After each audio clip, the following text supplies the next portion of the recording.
It's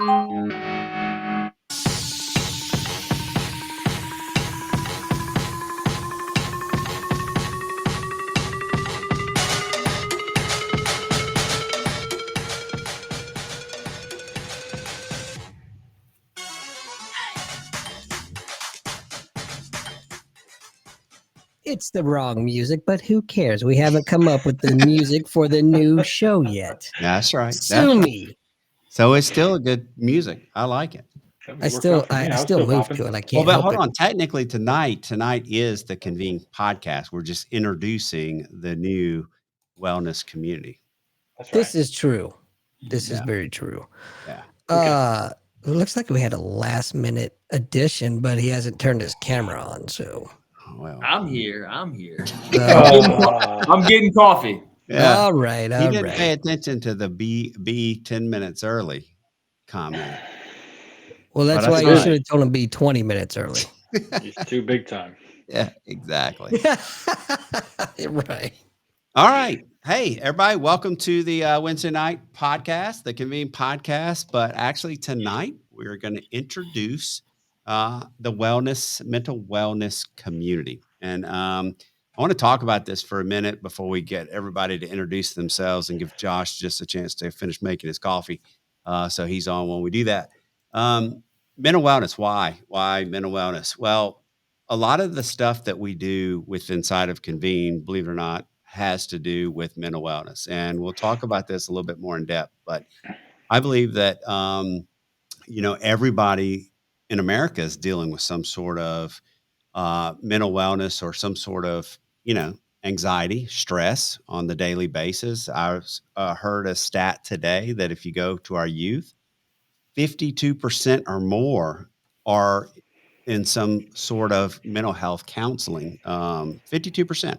And that's, over half of our youth is receiving some sort of counseling. Well, if 52% are receiving that type of counseling, how many are not able to get that type of counseling and may need it as well? So it's really a very important topic. When we first started Convene Communities, people actually came to me quite often and said, "Hey, is Convene a mental health site, a mental wellness site?" Because a lot of the interviews and a lot of the things that we were doing, the different seminars and everything had to do with the mental wellness. So I thought it was good because we get on our calls, our team calls, and a lot of our calls and things that we do actually have to do with the mental wellness topic takes over by the end of the call amongst our team. So we really felt like going into 2024, this was a great topic, a great community that we're going to bring back. Now, tonight, I have this great group of men. The last week was the women. Doc was on here with the women, and they ran the show. So this week, we brought Easy. on the men, and we're going to talk about mental wellness for a little bit as it is to us as men, as husbands, as parents, as coaches, as teachers, as veterans. We're going to kind of hit all those topics as we go through. And you're going to see that there's a lot of topics that we can go through. And then towards the end, I'll talk about how we're going to go into 2024 and we're going to set up the mental wellness podcast that is separate from this call. It's going to be all about mental wellness. You notice that I'm calling it mental wellness. I'm going to pose this question to you guys here in just a minute. We're not calling this the mental health community. We're calling it the mental wellness community. And so as we go around and introduce ourselves, incorporate that in. Why do you think we're going to call it the mental wellness? For me, I am I do have a degree in counseling. I am a husband. I am a parent. I've been a coach. I am a veteran who's dealt with PTSD and still does deal with some of the loss of my friend Clark Beatty. And that's why we have Convene. So as we go around and talk about it, mental wellness to me is just that. Can we work on wellness? I think we spend too much time focusing on this term mental health. And so to me, being devil's advocate, I think some of, the talk about, 52 or more percent of our kids are getting help with a counselor. That's because they're bombarded with mental health. And it bothers me. I think we should go and another thing that bothers me when we talk about this is that in schools nowadays, we give them a mental health day off. Well, what does a mental health day off mean? Well, I'll tell you, we're amongst men. If you're a young boy, 14, 13, 14, 15, what does that mean? That means you're going to get to stay home, play Xbox or PlayStation 2. Well, why not bring in some sort of skill or some sort of counselor, some sort of coach that gives you the ability to, work on coping skills, work on ways to, deal with anxiety. But instead, we're going to send kids home and let, the young men that we're trying to bring up play Xbox and, or PlayStation or whatever. So that's just me. We'll go around the room. You can introduce yourself. We'll start with the Eugene Brown. How does this affect you, Eugene? And who are you?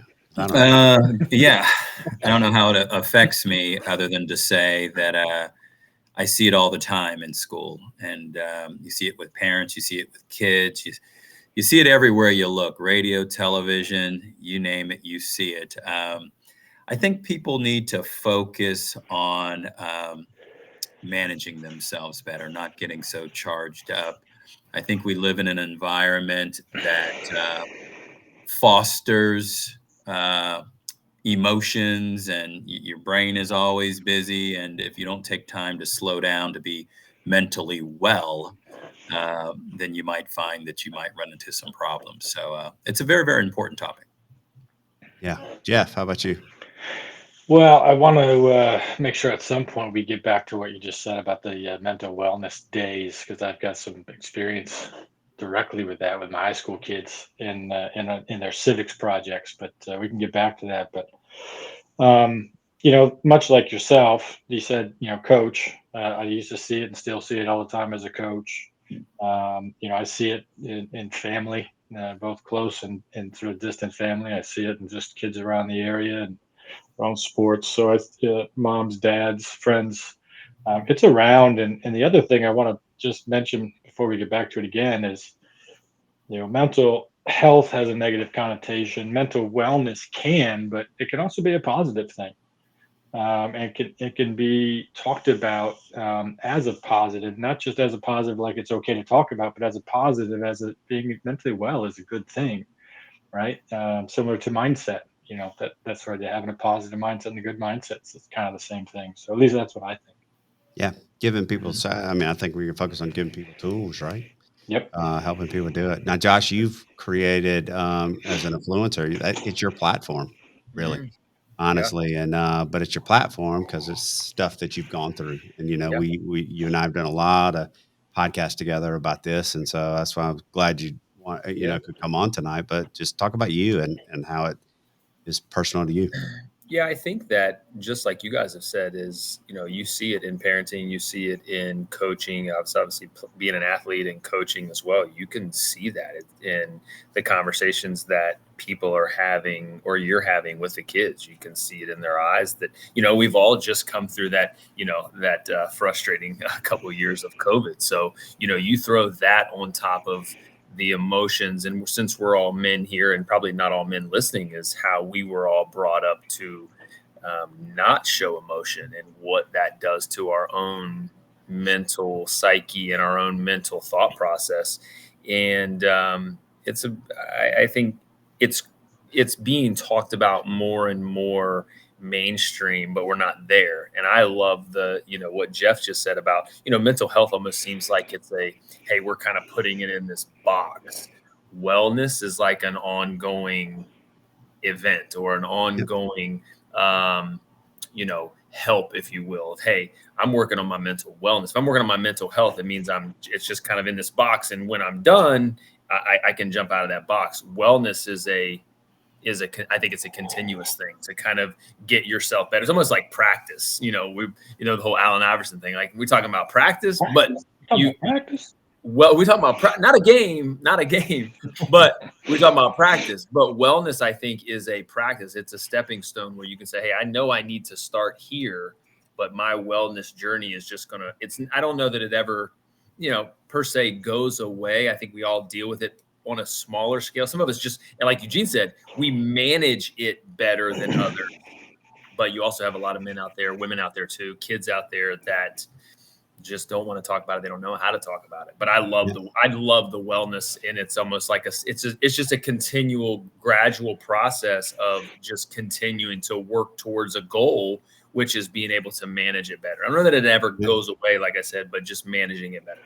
Yeah, I think, mentally, physically, emotionally, spiritually, if that's your four things, I mean, you got to manage them all. You get, Kate Galley's watching, but she did an experience in her group, and she talked about like her midweek pit stop. She talked about, a race car, NASCAR, and she talked about like being in the pit stop and having your tires balanced, and you're looking for that balance in life, and I thought that was a great analogy that she used. Mentally, physically, emotionally, and spiritually for her. And for others, you need all four. But when one gets out of whack, man, it can throw the whole car out of whack, and that's so true. Doc, you and I can come at this from, and Eugene can come at this from a veteran standpoint. So something that you and I have spent a lot of time talking about is, PTSD, moral injury. And I think this is something I'm really excited about addressing in here for our fellow veterans. And I always want to throw this disclaimer out there. Sometimes, when you use the term PTSD, we as veterans, we claim it like we own it, but it doesn't just matter. Civilians can, the civilians, they can have PTSD just like Us we normal can. people, Yeah, y'all are the heroes. So yeah, you guys just me and you, Josh. Just me and and you. Yeah, yeah, those normal The people, mortals, they can us deal mortals. with us PTSD. mortals. But talk about that, mental wellness from your standpoint, and and as a nurse, as a medical professional as well. So, first of all, I'm a huge believer in prevention, and mental wellness is exactly that. It's preventing going down the road where it's too late, almost, if you will, right? Where you feel like you don't have a point of return. So I don't like the term, but I like it, if that makes sense, because of the negative connotations associated with mental health. Everybody always looks negatively upon that, but it's just like look at it as exercise in your brain, like you would your muscles, right? You have to stretch, you have to prepare to work out, and then you exercise. So that's what we need to do with our brains as well. But along those lines, I really, really enjoyed the peer-to-peer counseling with the veterans, because, like you always say, Matt, you're not alone, and there is somebody there that is going through or has gone through exactly what you're going through. Maybe not exactly, but close enough to where you're not alone. And so, just talking to a friend, to a battle buddy, whatever the case may be, takes away that negative connotation of, no, I have to go to therapy, I have to do this, I have to do that. No, talk. Yeah. That's what we need to do. We need to talk. Yeah. And you know what? You're wearing our Wounded Warrior Umpire Academy shirt that you got on right there. And everybody that's listened to me for a while knows that July 9th of 2001 is a big day for me. That's when I lost Clark Beatty. And I'll tell you, it was 2020. It was during COVID, coming out of COVID. I was in, they had a baseball tournament. It was down in Charleston. It was a Wounded Warrior thing. I went and I was there. And there's actually an interview of me and Greg Wilson. And we're talking about 2020. This happened in 2001. And do you know that was the first July 9th that I didn't have such a hard time and really break down and cry? And the reason why is because I was with my peers, right? I was there. Absolutely. I was umpiring with my other umpires. I was with other people that had been through and gone through what I had gone through, and actually did an interview and talked about it with Greg that day. And it was like therapeutic to me. And since that day, I still, it's just a different feeling, now moving forward from that because of that peer to peer, and all that. Well, I So, think Matt, yeah. to follow up on that, I think a lot of things that we go through when it comes to mental health, you talk about divorce, you talk about parenting, you talk about dating, you talk about, all of those things, marriage, all of those things. I think when you're in that peer-to-peer group, like if I was to call, if I call you, I call Eugene, call Jeff, call Doc, we're going to talk about man stuff. I could talk to somebody that I don't necessarily trust per se, and I can kind of give them a little bit of tidbit of information, and you're emotional because I think you want to give that to them. You don't trust them maybe enough, in that to kind of handle it or to give you that, unbiased, opinion. So when it talks to you, if I talk to you about it, I talk to Eugene, where there's trust there, where there's, hey, Josh, you were wrong in this, or hey, I understand how you're feeling that. It's that that we talk about all the time of being, you're not alone. You're not feeling like you're going through that alone. You've got that peer-to-peer going, hey man, I've been there, or, hey, I understand that comfortability. And I'm obviously glad for you that you were able to do that, because it was a tough time in your life, and being able to not talk about those things openly, because I think we all talk about them, but we get to a certain point in the conversation and you just have to cut it for your own self. When you can feel that comfort to be able to keep going until you finish the thought, or able to fully open up, and you have somebody there that's to listen to you, I think that's a huge breakthrough and a huge piece of growth for sure. Absolutely. 100%. And I don't even think, I guess I should say it differently. It's not just being comfortable with somebody, like to open up with somebody. I mean, my wife's watching, she'll know I don't open up much, right? But when I do, it's because I know that, that person, or if I just made the example, my wife, she has my back on it, right? And she understands, right? And there's no judgment to it, right? Even if you're talking to some people that you're friends with, you still might feel like you're being sort of judged by what you're saying. So it's not just being comfortable around somebody. It's being just sort of real, and knowing that they're not going to, or at least feeling like they're not going to judge you in some sort of way. And I think for most of the men, the boy or man friends that I've had throughout my entire life, that's a hard thing for them to do. It's hard for me to do. I mean, it's still hard for me to do. I don't feel like I have a lot of mental wellness or mental health type issues as they're sort of thrown out there. But I mean, it's hard. Like you said, Josh, you go through rough moments of your life every once in a while. Sometimes it's just hard to open up, right? Well, but let's talk about this. I'll pose this question out for you, and it's not always about us personally, right? But it's about parenting. We're all parents on this call, and so we're trying to navigate this world of parenting. And a great question that we talked about for 30 minutes the other night is just social media, for example. How do you handle social media amongst our, parenting and our kids? And there's so many different thoughts on that. And I can sit here all day and talk about that, but that's still getting into the mental health and the mental wellness. Jeff, you and I talk about this all the time. We have, and Eugene, well, all of us have girls. All of us have girls on here, right? And so, watching a young lady navigate social media and the pressures of social media and the pressures of, there's so much that goes on with it. The fear of missing out when you see your friends doing stuff, or, trying to measure yourself up to other people and what they're doing, and the vacations they're taking, or how they're dressing, or, oh, they're skinnier than me, and all these pressures that go on with it. Sitting there watching that, well, that's important for us as parents to understand and educate ourselves. So I go through that on my social media. yeah. Well, and I think, and I think, Doc, you were saying that to be, I think, funny, but being serious. Men have that too. The difference is we aren't put out there as much on the front of the magazines and all that stuff. We still have that. I think there's still, you get the men's fitness magazines or whatever. You're like, I didn't even know you could have that many abs. How does he have that many abs? But I think, especially, young, we all have daughters, like young women that are sitting there like, this is the size you're supposed to be. This is the amount of makeup, the clothes, the whatever. This is all the stuff you're supposed to be. And that part, navigating it, I think as a father, is sometimes difficult, because we're kind of, to the most part, black and white. Like, don't listen to that. You don't need to be that. You look beautiful the way you are. And them not being able to come and talk to us, maybe from a male's perspective, dad's perspective. That's more of a mom conversation, that they can do a better job of that. But you get into, does mom deal with that? Does stepmom deal with that? Does friends deal with that? And I think it's just women have it. I think they get it more than that, but we do. Like Doc said, we get it. But man, parenting, social media, and obviously, just I'll jump in on this one, because that's kind of what I would do.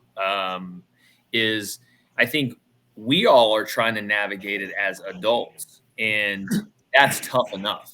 The comments that are said, and I still get them every once in a while, where they affect me to a certain point, of whether you talk about something you said, how you said it, what you look like, all of those things. and we can kind of filter that through as, you know, us 40 somethings that are on here. Thank you. Yes. I don't know how old everybody is, but 40 something. I'll take it. Yeah. Doc will take in 20s. I forgot Doc's in his 20s still, y'all. But I mean, if we had social, I can't imagine if I had social media at 13 like my son does. Nope.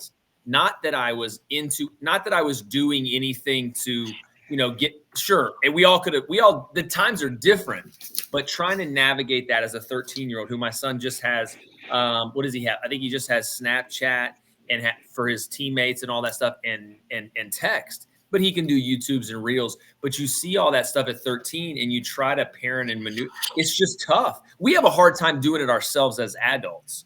And the 13-year-old, you know, you're talking for my son where there's a 30-year age difference between us. I'm like, man, there ain't no way. There's no way. And getting them out of that into real life. And we talk about it on my podcast too. And all of us have talked about it.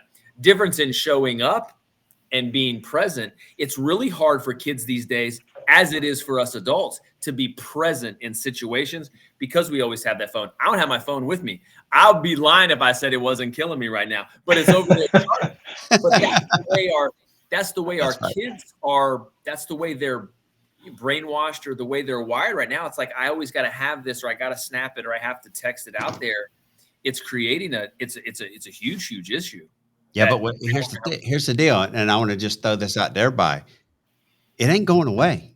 Phones are here. Nope. It's how they communicate, and I think that's the problem. Sometimes parents are going to go, "Hey, I'm going to protect these kids. I'm going to take that phone away. They're not going to have it." Well, you're affecting the way these kids communicate. You know, so devil's advocate. Y'all go at that. What's your thoughts, Eugene?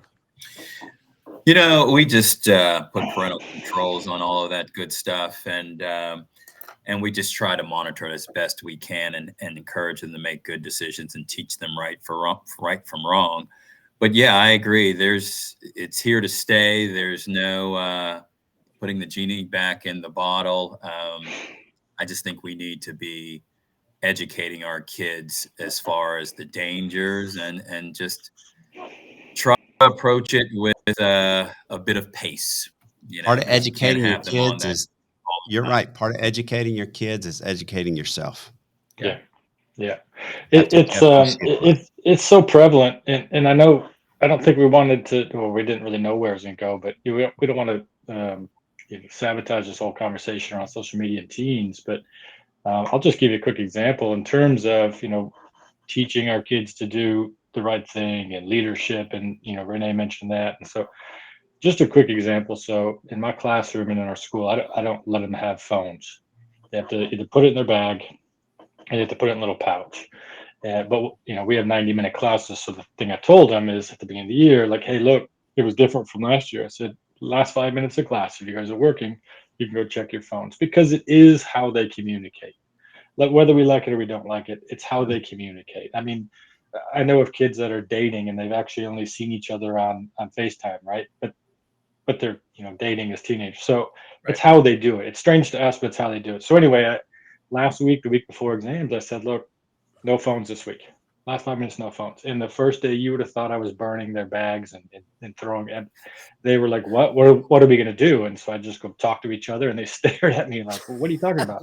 What? By Wednesday, they weren't like pawing at their bag or at the pouch. And by Thursday, Friday, they were just sitting there. Actually, a couple of kids grabbed the deck of cards I have, and they were playing some cards, and they did it today after their exam. So my whole point of that is, you know, we just sort of show them that there's some other things that you can do for a little time being. It doesn't have to be all the time, right? Just for a time being. And on top of that, that mental wellness, like, you know, what Josh, you're sort of talking about, that slow progression all the way through their life, just makes them a little happy, makes them talk to each other. So, and you guys are right. As adults, we're the same. Because if you wanted to talk to a girl back in the day, how'd you do it? You wrote a letter all through class, didn't pay attention to anything that was going on. You folded it like a paper football and you handed it to her. Yes or no, baby. No. Yes or no. Yes. Or you had to, God forbid, you had to call, right? Oh, you had to call. And like, get to if dad. I'm call, like, Go through I'll dad, use Matt's mom. example, because Matt, you know, like, hey, Mr. Curran, could I could I speak to Oh Megan? man, Like, who is this? that was Like, the worst. can y'all imagine? Like, I can't even imagine my son doing that now, or my daughter. Like, that was like, that's another level. You tell kids that there was no texting, there was no cell phones, you had to call. And then it's like, and I joked about the other day, like, because then Mr. Curran is on the other phone. He's listening because Megan's got the other phone in the other room. Like, Dad, I got it. I got it. Like, that's what we had to do. Yeah, Now all you don't even while have to ask for their phone number. all while attached to a cord. Right. Yeah. Then you couldn't leave that confined area. It's not like you could walk around. yeah. Get that 40-foot cord. Man, it's how do we different. do it? It's different. Holy I don't know. smokes. I don't know how we did it. But here's the point. We think sometimes, they'll never, we survived. We did. We survived. We made it, And so we have to Eugene's point, we have to give our kids, and then we can move past kids, but we have to respect their, set boundaries, respect the boundaries, but we have to give them some latitude. And I think that's where parents get in trouble. And that's what we'll be talking about when we do podcasts on parenting. But you have to give them the boundaries to go out there and make their own mistakes and fall down and skin their knee and get back up and continue to go, because we did, because we left in the morning and came back at night. And, we all are And it sitting was here. dark outside. Yeah. Yeah. But you know what? Let me transition that. We survived. I'll throw this out to you. You hear people make fun of the pictures of the hose. This was our water bottle back in the day, or why did everybody wear bike helmets and everything now and all that? We didn't wear bike helmets. Well, some people didn't survive, right? There are instances of those things being bad for some people, so that's why they're one of the reasons they're kind of around today. Well, same with mental wellness, right? There are kids got bullied back in the day. We got bullied back in the day. Yep. And some of those kids didn't make it out tougher, right? Yep. Some of us, these adults. So although I tend to lean more towards we survived argument, there's always that backside of it, right? But There's that goes always back the to things mental you got to hear wellness, about. Jeff. That goes Exactly, back that's to what I'm mental saying. wellness. That goes back Yeah. to the whole argument we're making here. Yeah. It's let's give people the tools that they need Yeah. to Mhm. deal with what they need to deal with, whatever area of life Yeah. we're talking about. Yeah. And that's where we're missing the mark. And I think I've had a couple of calls, and we'll talk about Patty Moeller coming on later next, as one of the special guests coming forward. But she said to me one day, we had a call, and she said, I think we've swung too far to the left or the opposite There was no in direction. between. There was no in There was between. no middle. It Yeah, just there was no middle. The pendulum swung. And when the pendulum swung, we're like, okay, put them in the bubble. Let's protect them. And there has to be that middle ground. You're right. There are certain things that, dangers, or certain things that we wouldn't let our kids do. Certain things that we wouldn't do anymore. Right. But, we live and we learn, and that's part of life. Well, that's a big part of life. And I think it's about what we're talking through the wellness piece is just being able to talk through that. I mean, we all grew up again where we rode in the back of the truck. We didn't no seat belts, no booster seat, and then the child seat and the front seat, back seat. We didn't have all those things, but we also weren't taught to some of us talk through emotions and, hey, this is how I feel. Hey, can you help me with this? Because it was looked at as a negative. We're rub some dirt on it and go. Yep. The piece You're now weak. we have to figure out you're weak, right? Now we have to figure out, hey, how do we navigate this social media? How do we navigate all the other things that we grew up with too? Sports, tough parents, lenient parents, whatever, social media, the news, all of those things that are now so instant to all of us. And how do we allow the kids to have a voice, have an open space to share with us and not feel like they're having to push and hide all those things, which we all had to do. Well, it's okay to be okay, right? To not be okay, like you talk about. It's okay to not be okay. It's okay for us as men to come in here and communicate when something's wrong. It's okay for us as veterans to communicate and talk amongst our peers about what we're going through, what we're feeling.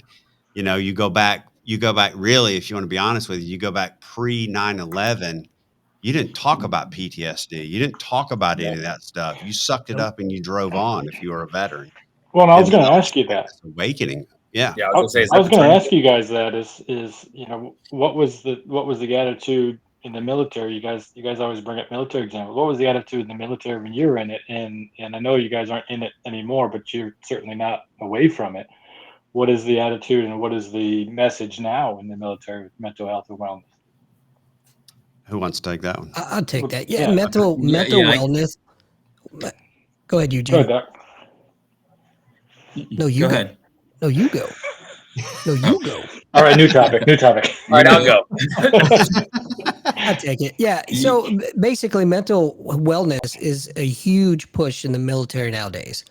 Big time, especially after, like Matt was saying, after 9/11. But prior to that, you were considered weak, you were considered damaged goods, and you were drummed out and gotten rid of. You were essentially the shitbird, if you will. You got all the crap assignments. You were not trusted. And that's a horrible, horrible way for those individuals to have been treated, because, let's face it, it's not really a mental illness. It's a condition that happened to a person. So it's not through anyone's fault at all. And to be treated like you're a third, fourth class citizen, when you acquired this condition while serving your country is Right. almost criminal, in my opinion. Yeah. Eugene? Yeah, I would agree with what Doc said. Times certainly have changed, but I feel as though, we've to the point of the pendulum swinging so greatly is that people, it's almost like they're being infected with something that they didn't know that they had.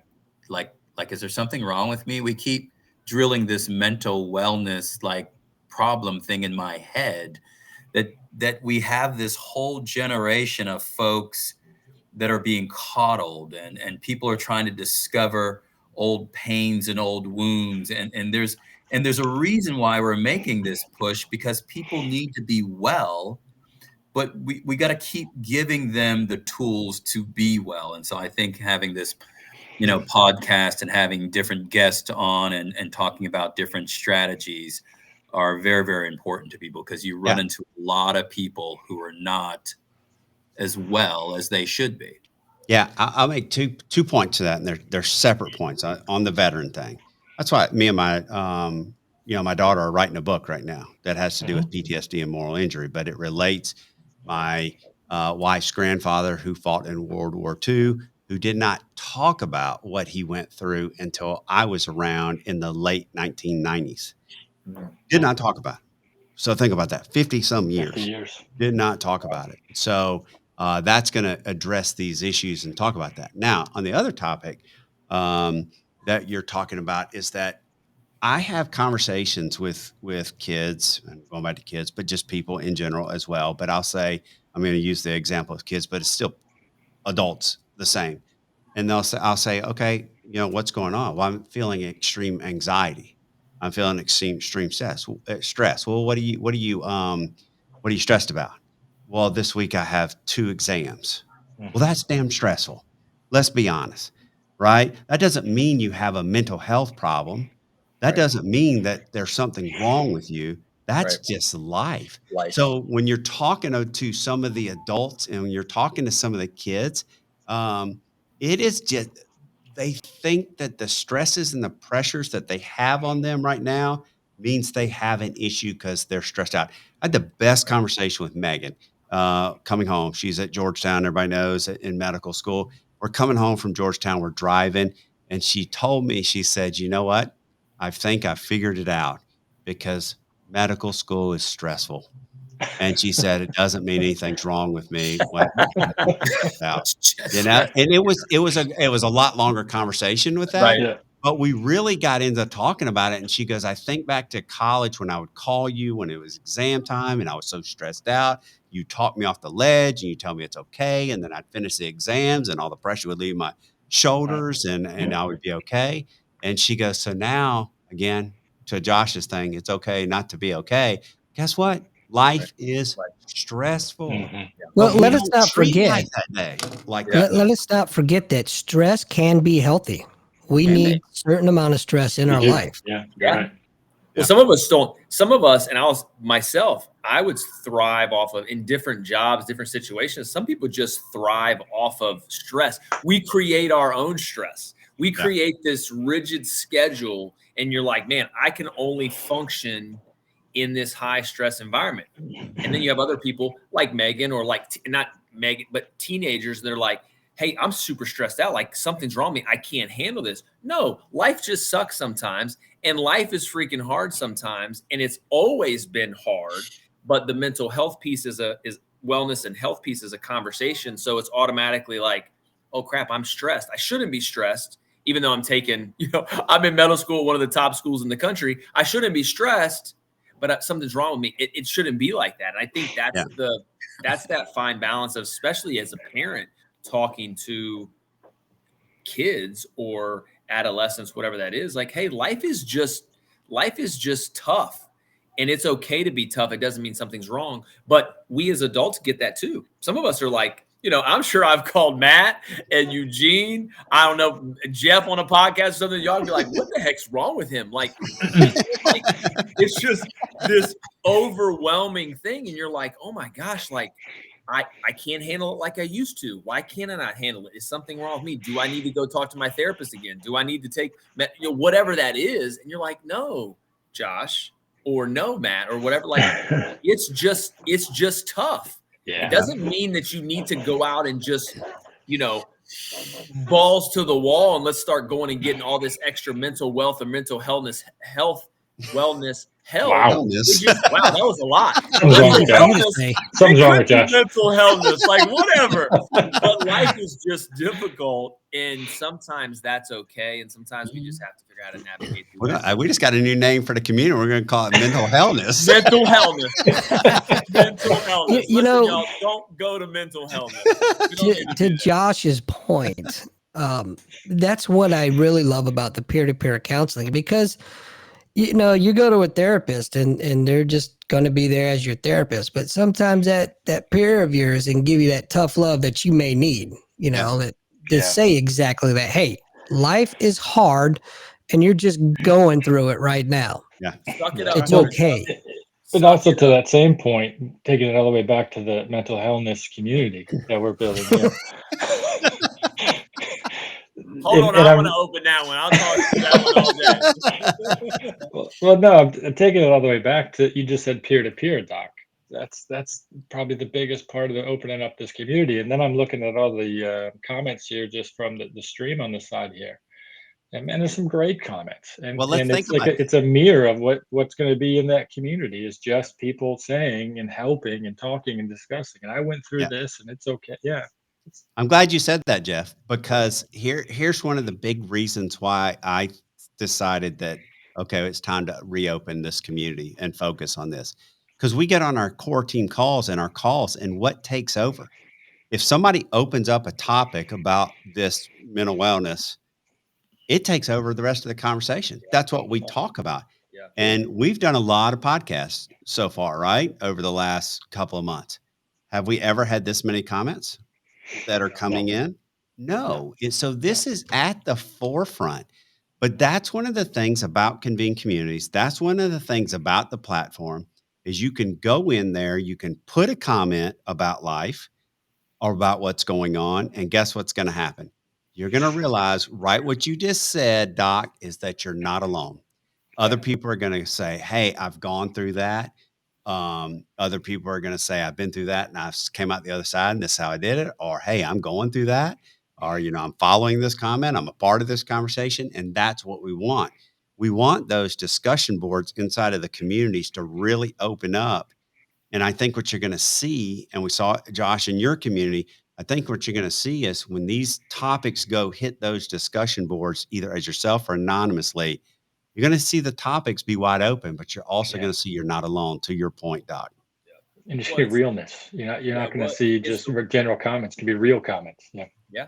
Yeah. Well, because you don't have to do it as yourself, right? Right. You could be anonymous. You could be anonymous in the comment. Well, and I think that's the thing too. And I was on, I don't know when I was on, TikTok asked me to do a thing on mental health day, awareness day, mental health awareness day. And and I love the fact that Convene has communities in there, because my conversation for when I was on, and I don't know how many hundreds of people were on there, was about community. You can do the same thing at any platform, but Convene is a little bit different, because you're going to get all of those people. We want to help. you put something like that out on social media, like if I post it, you can kind of post it as social media, or you kind of post it as anonymously if your handle isn't your name. So I can't really post it anonymously on any topic, but you can go out there and literally post it on any blog, any social media platform, whatever. If no one knows it's you, you can still do that. And you got that support 24/7. So if you're not a part of Convene, you should be. But if you're in these other communities, that's the beauty of being in a social media community, is you can get help for people to do that. You're just not alone. You're not alone. I've gone through this. I've done this through, and it just, as you said, it snowballs with the help. And one of the things different for the platform is, Josh, you do that thing, you do that call, and where does that call go after that? Where's all that advice We go? can go experiences, baby. Yeah, we can go experiences. We can experience. go that board is still there, So again, really pretty cool. Amy says, the gift of anonymity is gold when it comes to mental wellness. Listen, I can go into, as a creator and founder of Convene, I can go in there and I can put a post in there and nobody knows if it's me. Nobody.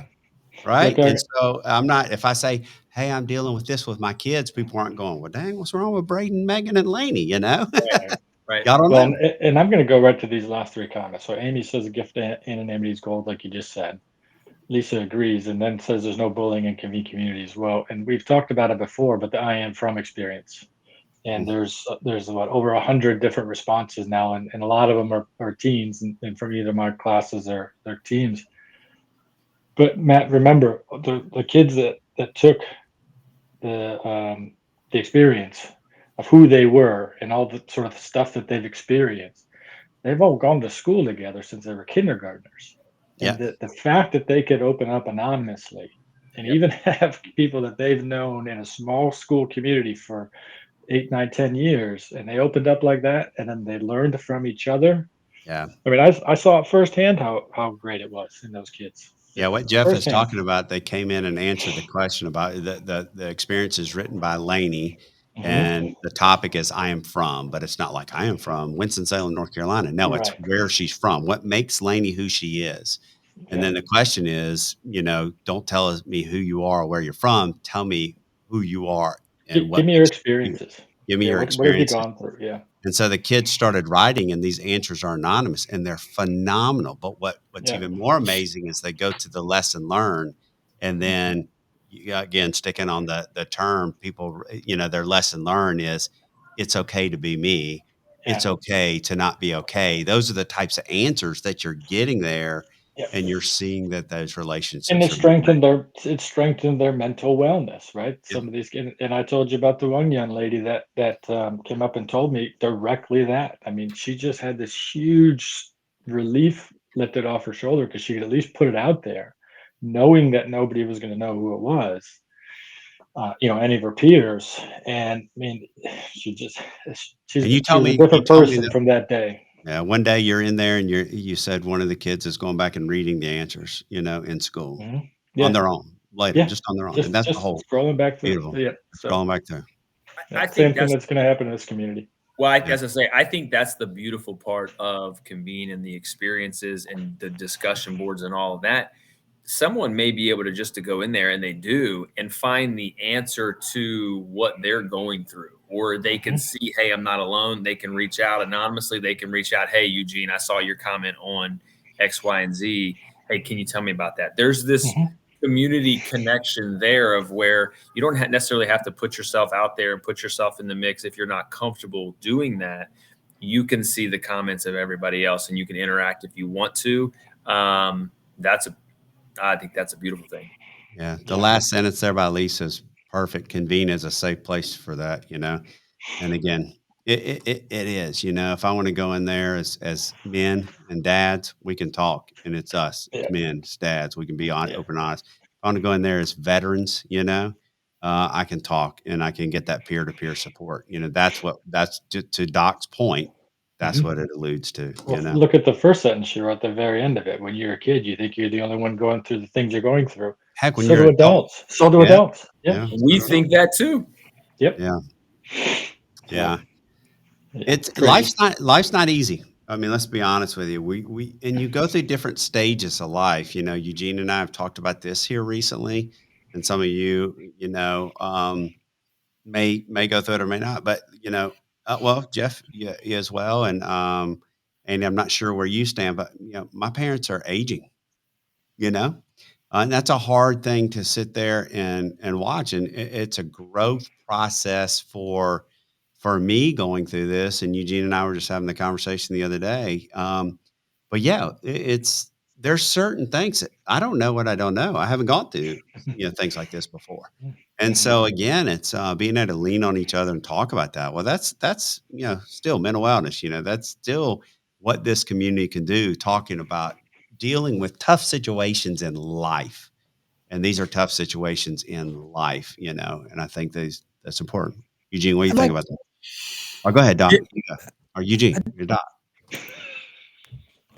I just like to highlight the fact that it's important to keep in mind that when we're going through and we're doing this show in the future, that we need to remain positive and we need to work on getting the negativity out of our lives. And sounds easy to say, but trust me, I struggle with it every day.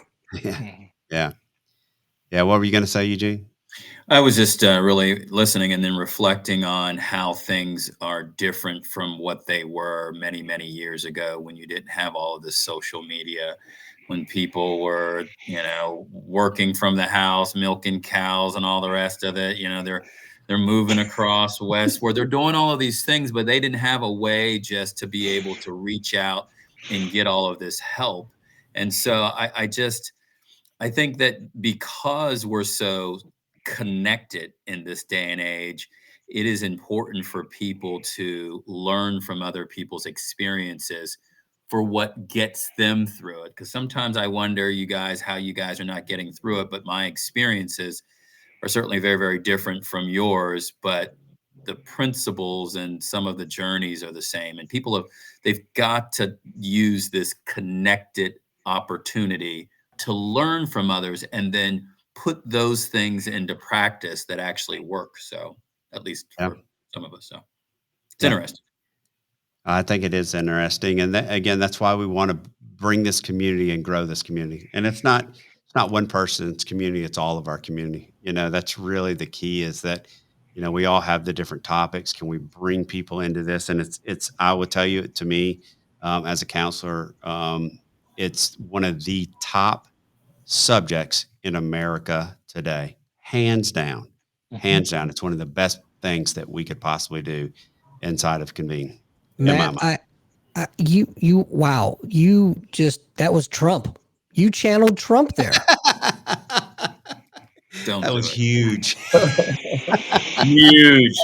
Yeah, but I think in the world we live in too, we all want instant gratification. So you can get instant gratification with people being able to help out with that. But mental health, mental wellness, mental healthness, any of that stuff is not that is not an instant fix. It's going to take work. Just like life takes work, parenting takes work, relationships take work. Mental wellness is going to take work too. Instantly, you can get the help, you can get the results, and you can get the feedback, and you can get all those things. But I don't know which one of y'all said it. Eugene, I think, of getting that advice back and putting those things into practice that have helped others or can help you. It's going to take some work, and a lot of people don't want to put in the work. Every day is not great. Every day is not great. I think I'm one of the most positive people on the face of this earth. My cup is always half full, right? It just really is. However, I do have the days where I'm like, oh, down and up and down. And Jeff and I've had this conversation. Being a pilot sounds like the best thing in the world. It's wonderful. You fly a jet. How could you not, right? But I honestly think that, sitting in this chair and working with people is what gives me my high in life. It's what I love to do. And so, midlife crisis. That's what Matt's going through right now. Where's your convertible? Anybody else going through the midlife crisis? Coming soon to a Convene community near you. Twice.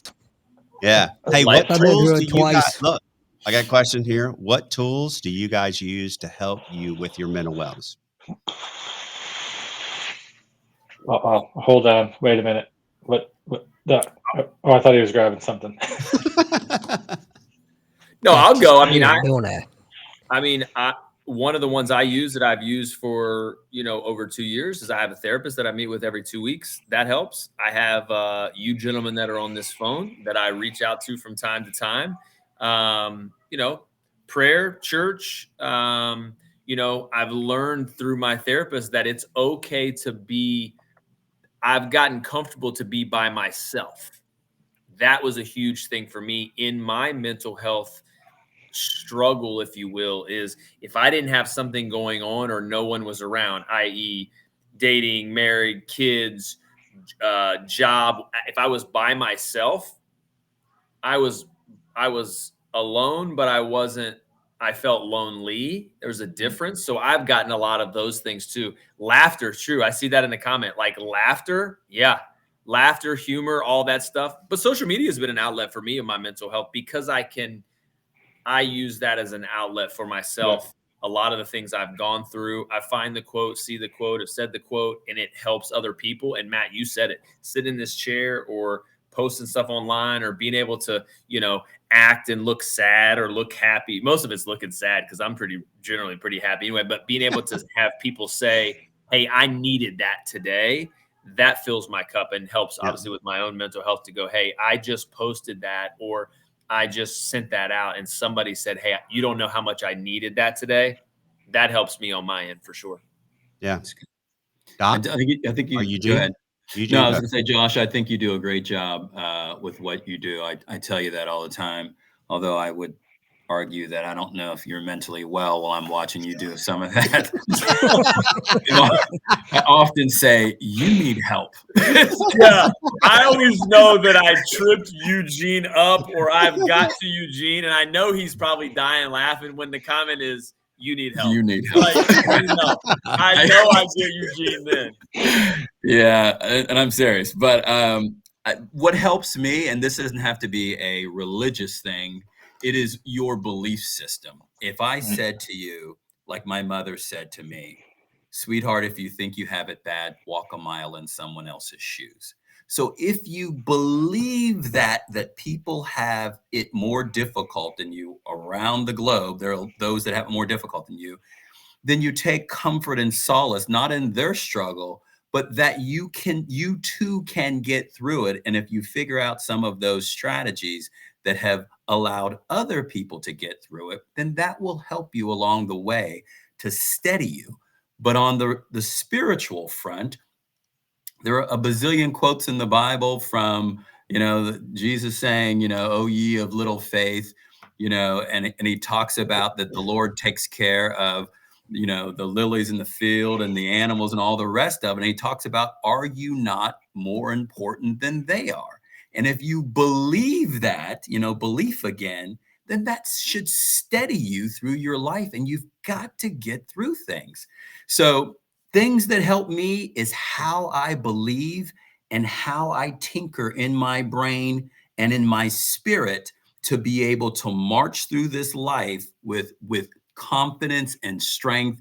And no matter what comes my way, like my dad is in ICU, two strokes in the front part of his brain. He's been in the hospital for a little bit. No matter what happens, I'm not the first person to lose a father or a mother or a brother or a sister. You've got to get through stuff. And I think where we're at from a mental wellness standpoint, they just don't know the strategies or they can't figure it out. So we've got to help them figure it out with platforms like this. Mm-hmm. Doc? Well, Lisa stole my thunder, but yeah, I use humor a lot to deal and to cope. I'm a big outdoors guy, so anytime I can get out camping or hunting, fishing, whatever, that always seems to help recharge the batteries, if you will, and helps me move on. But I'm not perfect. I struggle too, and I there are times I have to reach out to my therapist or to you guys, but. Absolutely. I'm happy that I have got to the point where I know that, and I do reach out now, as before I never would. Yeah, absolutely. Jeff?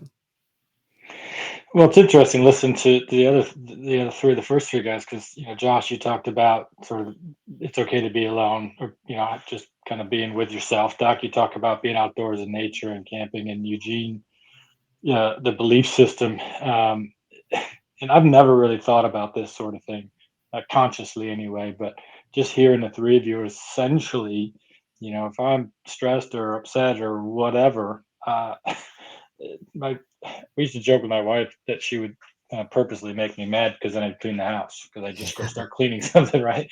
Or I'd go out in the yard and mow the yard or do some yard work. So for me, it's some sort of physical activity, exercise. Plus, I'm alone and I can think.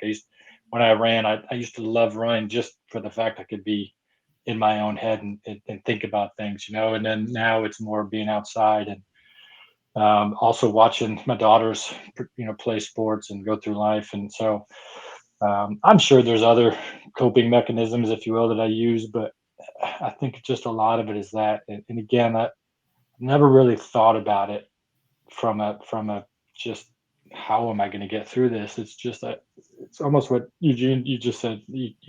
I just got through it, Yeah. right? Sometimes I would talk to my parents, or sometimes I would talk to my wife, or sometimes I'll talk to my friends. But what do I need in the moment? I guess is probably the biggest part, and I'm conscious of that. Yeah. Well, for me, it's faith, family, for sure, both, and I extend that to extended family, which is you guys and Convene people that are in and Convene. This I get a lot out of being here. I get a lot out of being on calls and talking to my fellow friends. I'm a people person, so people drive me. People give me a lot. I also know, like Eugene's talking about, I also know that I'm not the first one to go through it, and I'm going to have very, very bad days, and I'm going to have things that are struggle. But guess what? Tomorrow is a different day. I don't get that down. I know that. I mean, I could lose everything today, and I'm going to rebuild it tomorrow. That's just the way I look at it. Yeah. Life's not easy. Life's not easy, and that's all, like some of the message that I want to, really convey in this community. That we can do it together. We can support each other. We can have peer to peer. We can give people the tools that they need inside of this. Now, does that mean that the five of us are going to give them the tools? No. We have a lot of great people who bring a lot to the table. So the purpose of this podcast is going to be to bring us on here, some of the members of Convene, every time the podcast goes on.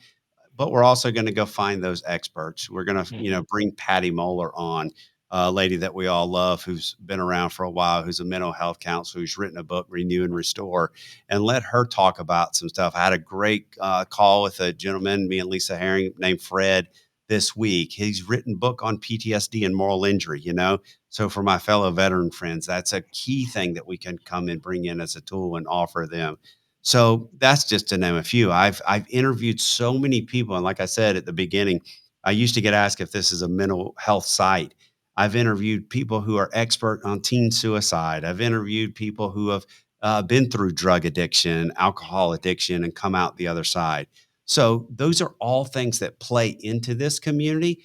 And it's not just about people where on the Convene Community podcast is about people who are doing things in Convene. This is also about going outside. Let's go outside.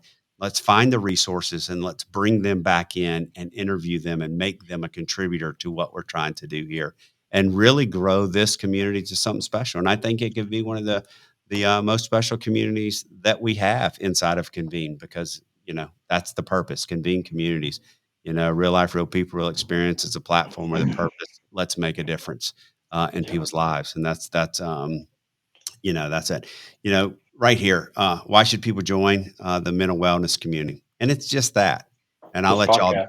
I'll let y'all jump in on that thing. For me, it's that I think we can build a community of resources. I think we can build a community of peer to peer counseling and not just counseling, but peer to peer, mentorship and working with each other to say, hey, you're not alone. You're not alone in what you're going through. We got this. So y'all got any other thoughts on that before we get ready? I would just say that we've all different ages, different backgrounds, different parts of the country, different experiences, jobs, all of that. All of that does is just help us cope with our own self and our own how we've been able to get to this point. But once you put all of those experiences together and you put all of the good people inside of Convene and the people you're going to bring in from outside of Convene and see it from a different perspective, sometimes people just need to see it from a different perspective. It's like, I need to see it from Eugene's lens. And I think there's a book out there. It's the men and women, like men see things from a blue lens and women see it from a pink lens. Well, we all see it from a different lens. That's every situation. We see it from a different lens because we've either gone through that or we're close to somebody that's gone through that. And how did we, the good and the bad, how do we don't do this, but hey, this actually worked for me. So I think just the amount of Here it is. You know what this is? And I like to talk about it like this, but it's all of us. If we could be co-located right now at the restaurant, sitting around the table right now, and I look at y'all and I said, hey, any of y'all ever been through this? And if you have, how would you handle it? And how are you going to answer that? How are you going to answer that question to me? Yep. Your life experience, the things I'm gonna tell you something. This is what I've been do through. do this because this worked with our kids, or don't do this because we screwed it up big time. Yeah. As long as we can be at PF Chang's. Yeah, that's right. Well, if you're going to climb up on the horse, I was gonna say, you're gonna get hurt. Exactly. All right. No Hey, comment. to me, this has been a great podcast. This has been fun. This is what this is all about. This is what we're going to go forward and do in 2024. Again, we're going to bring on guests. If you have a guest, if you have somebody that you think would be great, let me know. Shoot them over to us. If somebody works in the field of mental wellness or somebody brings something to the table, let us know. We want special guests. We want to bring on as many people. We want them to come and be a part of the community, but that's not a prerequisite. So yeah, let's grow this community together. As always, the donate button up in the upper left-hand corner, hit that. And Doc does this out of the goodness of his heart. He's doing something great for us by producing this show. And so, yeah, throw a little dollar or two at him. It'd be wonderful, Hey, anything else y'all got? Anybody want to have the closing part? The closing shot? Nope. I'd just say come and join it. The question, why should you join? It was just this podcast. I mean, think of all the topics we just covered, and we didn't cover them all. And think of all the ages we spoke about. It affects everybody of every age in different ways, positive, negative, and that it's what the community is going to be all about. That's right. That's right. And that's the way that Doc is a St. Louis rock star. I will say that although we've covered that you are not alone, there will be times that you can't do it all on your own. So that's a reason in and of itself to join this community. True. Appreciate that. No, not a better way to end it than saying that. Join it because we're all here for you. That's what we're here to do at Convene Communities. Everybody have a good night. Thanks for being on, guys. As always, it's been wonderful, and I look forward to the next one. See you guys.